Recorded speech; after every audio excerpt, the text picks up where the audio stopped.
Wow! Yung natulog ka ng alas 3 ng madaling araw tapos magigising ka ng alas 9 ng umaga. Ganun lang naman. Oh, may katabi pa akong pulilit. 24/7 kang nakabantay dito sa bata na to. Tapos pagising mo may tao pala sa likod na nagsiselfone na nauna pa sa'yo magising. Tapos paglingom ko si ate din gising na. Oh, may katabi din siya doon. Si cellphone din ang katabi niya. Oh, pang 2 days namin to dito sa Boracay mga kanani.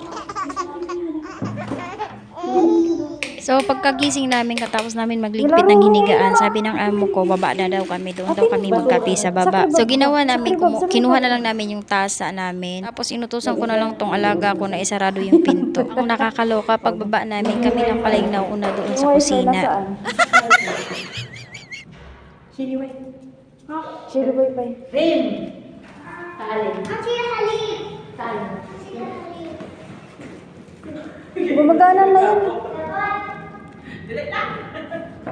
Ring. Talin. Dito na tayo. Mag-iling. Chiliway pa. Chiliway pa. Tayo na talaga ang buhay.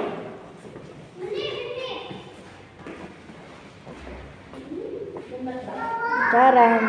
Postura namin. Tanong mo kay ate na. Tulog pa sila?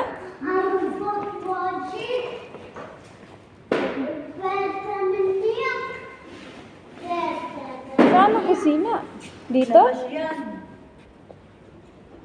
Dito ba? Siguro.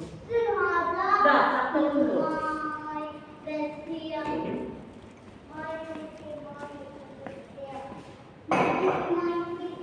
Tingnan mo, tinanggal nila yung mga ano. Tinanggal.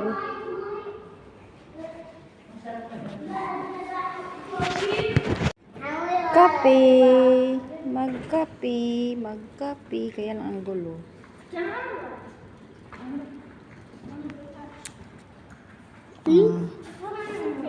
Nagkakape. Hoy, siya sa wente. Nagtago na si ate sa loob ng tinapay.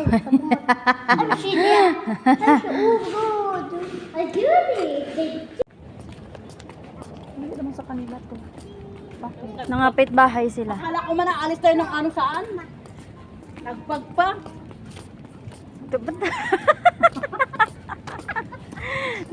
Nagbagkad dyan lang pala.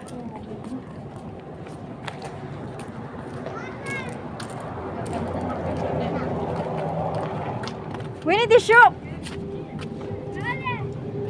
Eh. Si. Mini? Dakan. Hoy, Mini. Mini. Tan. Nangapit bahay kami. Kapit bahay. Ay. Naglalapit na. Andyan si ano? Si Amani? Dima. Dima. Ano ang cream ako? Sinabihan ko ba? Kunay ko ng picture sa binya. Hindi.